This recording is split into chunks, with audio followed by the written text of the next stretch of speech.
रेण नदी के सीने पर माफियाओं का प्रहार, बेखौफ चल रहा रेत का काला कारोबार, बूंद बूंद पाने के लिए मचा हाहाकार।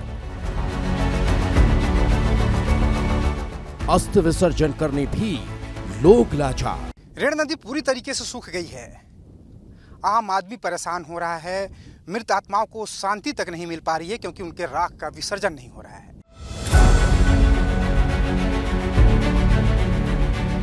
छत्तीसगढ़ के अंबिकापुर में रेत माफिया के हौसले लगातार बुलंद हो रहे हैं।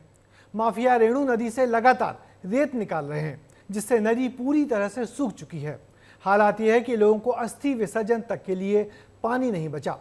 देखिए नदी की दुर्दशा को दिखाती हमारी ये खास रिपोर्ट।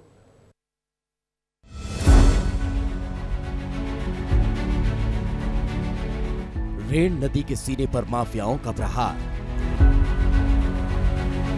बेखौफ चल रहा रेत का काला कारोबार, बूंद बूंद पाने के लिए मचा हाहाकार। अस्थि विसर्जन करने भी लोग लाचार। किसी मैदान की तरह नजर आने वाली ये सरगुजा की लखनपुर इलाके की रेण नदी है।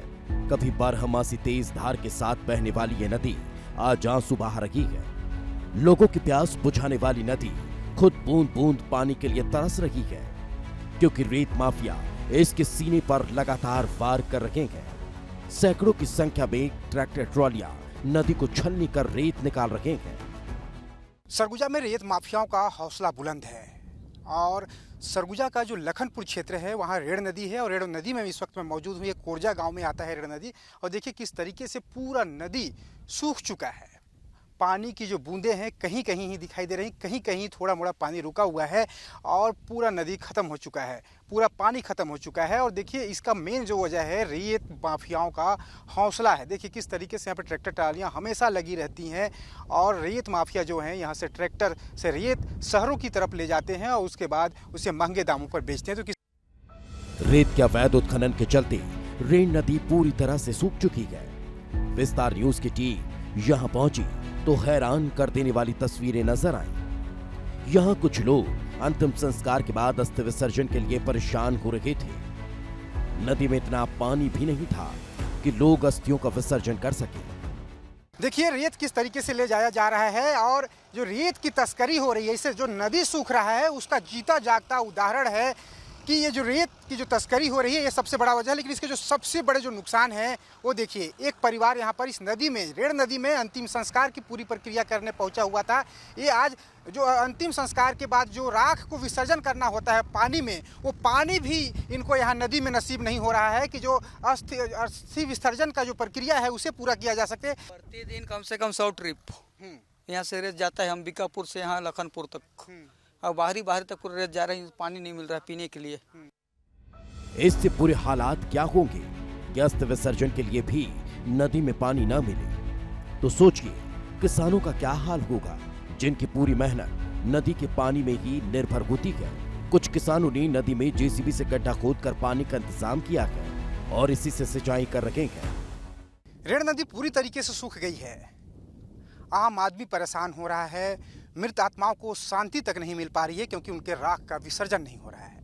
लेकिन जो किसान हैं वो भी बेहद परेशान हैं क्योंकि उनकी फसलें लगी हुई हैं और नदी की पानी पर निर्भर करती थी। देखिए किस तरीके से लोगों ने यहाँ पे गड्ढा खोदा है।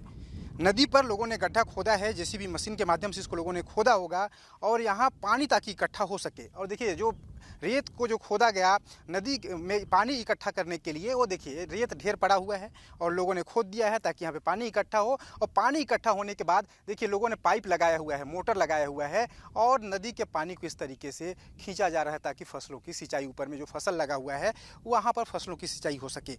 लोग परेशान हैं, बूंद बूंद पानी के लिए तरस रहे हैं। आसपास रहने वाले लोग तो रोजाना सूखी नदी में गड्ढा खोदते हैं और फिर प्यास बुझाने के लिए पानी निकालने पर मजबूर हैं।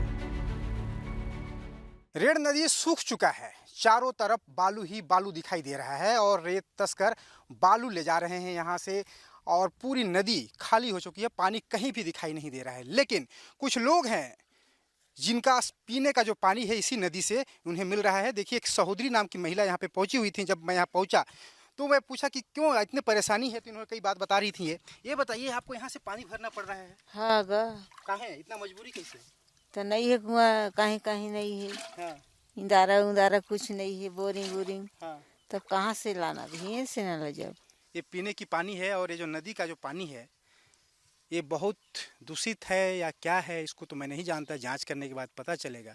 लेकिन इस तरीके से अगर कोई गड्ढा खोदे कहीं पर और पानी भरे और उसको पीने के लिए ले जाए घर, इसको मैं भी पी के देखता हूँ कैसा है पानी।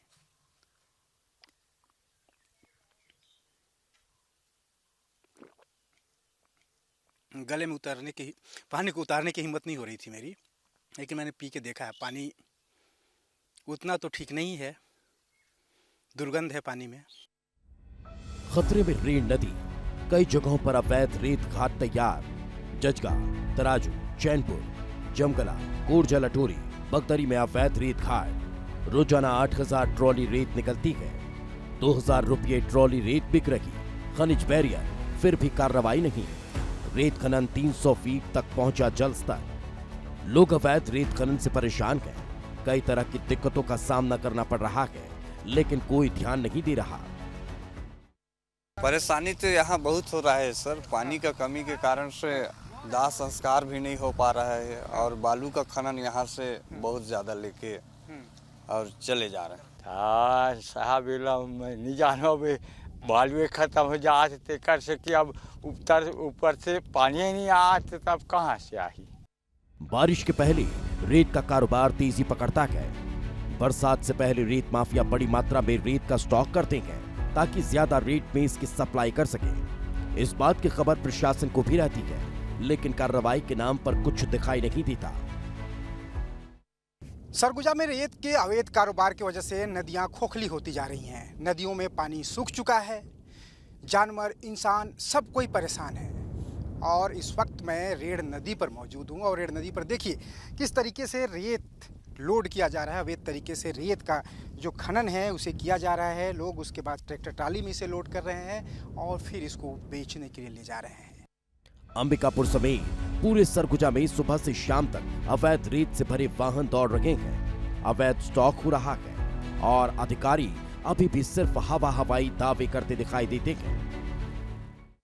कार्रवाई हो रहा है, बीच बीच में हम लोग खनिज का टीम जाते रहता है। अभी भी कार्रवाई की है हम लोग रेत में। अब सवाल ये है कि क्या रेत का अवैध कारोबार अधिकारियों के संरक्षण में चल रहा है? क्या माफियाओं को राजनीतिक सुरक्षा मिली हुई है? वजह जो भी हो, लेकिन यहाँ सवाल जीवनदायिनी रेण नदी के अस्तित्व का है। हालात खराब है। इसका अंदाजा इसी बात से लगाया जा सकता है कि लोगों को अस्थियां भी गड्ढे में विसर्जित करनी पड़ रही है। जरूरत है अब सख्ती से रेत माफियाओं पर कार्रवाई करने की, क्योंकि एक तरफ ये सरकार को लाखों रुपए का राजस्व का नुकसान पहुंचा रहे हैं, तो दूसरी तरफ रेण नदी के अस्तित्व से भी खिलवाड़ कर रहे हैं। विस्तार न्यूज के लिए दिलीप जायसवाल की रिपोर्ट।